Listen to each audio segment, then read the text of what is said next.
UP में और बढ़ेगा बिजली बिल, सियासी भूचाल के बीच डिप्टी सीएम ब्रजेश पाठक ने दिया जवाब। नमस्कार दोस्तों, मैं रतन सिंह और आप सभी का ट्रिगर न्यूज में स्वागत है। यूपी में बिजली दरें बढ़ाने से जुड़ी बिजली कंपनियों का प्रस्ताव राज्य विद्युत नियामक आयोग में दाखिल होते ही हंगामा मच गया है।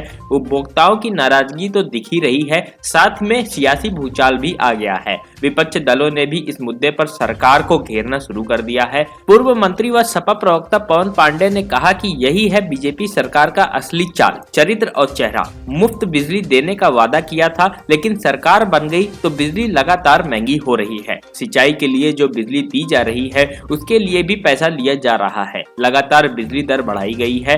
सपा प्रवक्ता ने आगे कहा कि बीजेपी वाले अगर वाकई जनहित चाहते तो किसान को मुफ्त बिजली देते, शहर में दाम कम करते। इस सरकार का पिछला कार्यकाल हो या वर्तमान, दोनों में एक काम बताइए जिसने राहत दी हो। इनके दिमाग में जनहित की बात नहीं होती। ये सिर्फ अपने बड़े उद्योगपतियों के अलावा किसी के लिए काम नहीं कर सकते। पवन पांडे ने कहा, सपा इस मुद्दे पर जनता के लिए संघर्ष करेगी। सपा नियामक आयोग में अपनी बात रखेगी। वहीं महंगी बिजली के प्रस्ताव पर डिप्टी सीएम ब्रजेश पाठक ने कहा कि अभी मामला विद्युत नियामक आयोग में है। नियामक आयोग एक स्वायत्तशासी संस्था है, उस पर हमारा सीधा अधिकार नहीं होता है। दोनों पक्षों को सुनने के बाद वह निर्णय लेंगे। हम अपने प्रदेश की जनता के साथ खड़े हैं। जनता इस बात का भरोसा रखे कि हम उसके ऊपर किसी भी तरह का अतिरिक्त बोझ नहीं आने देंगे। वहीं कांग्रेस विधानमंडल दल की नेता आराधना मिश्रा ने कहा कि बीजेपी अपने घोषणा पत्र पर अटल नहीं रहती है। एक कार्यकाल बीत चुका है, इस बार भी 1 साल होने को आया है। बताइए, क्या कोई विद्युत परियोजना शुरू की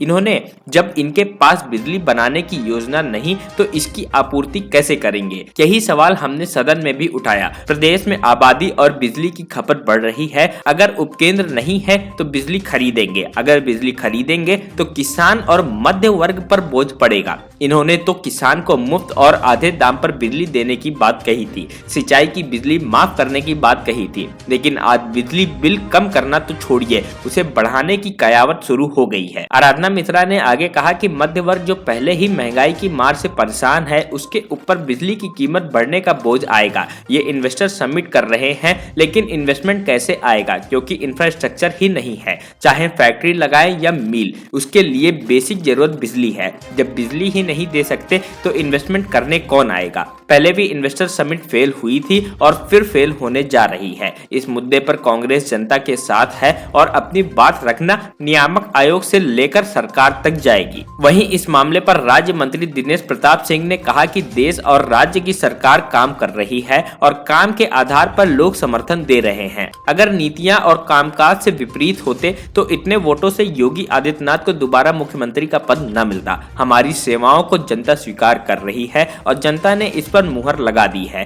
पहले भी कहा गया था कि तमाम चीजों के दाम बढ़े हैं, लेकिन चुनाव हुआ तो जनता ने स्वीकार किया कि दाम बढ़ना शायद राज्य हित में आवश्यक रहा होगा, तभी सरकार ने किया। हमें जनता ने चुना है। अगर जनता को असुविधा होगी हम वो काम नहीं करेंगे। जनता को महंगाई का सामना नहीं करना पड़ेगा। आप सभी का इस पर क्या कहना है, कमेंट बॉक्स में जरूर बताएं। अगर आपने हमारे चैनल ट्रिगर न्यूज को अभी तक सब्सक्राइब नहीं किया तो प्लीज उसे आगे सब्सक्राइब कर लें और वीडियो को भी लाइक कर दें। तब तक के लिए जय हिंद, जय भारत।